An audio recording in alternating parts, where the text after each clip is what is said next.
How to record video in Edits and Instagram app. If you have been using the Edits application and wondering on how to record a video on it, don't worry. In this video, I will show you how to do it. So let's get started. First of all, open the application just like this. After that, tap onto the button right here at the bottom. Just right here, tap on it.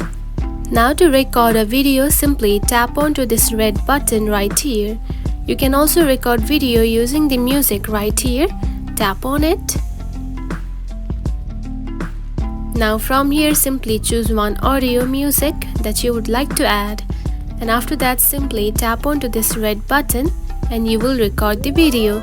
You can also edit the speed of the video from right here. And you can also edit the timer from right here.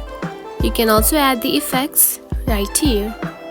And that's it. This is how you can record video in Edits and Instagram app. If you found this video helpful, don't forget to like and subscribe for more tips. Thanks for watching.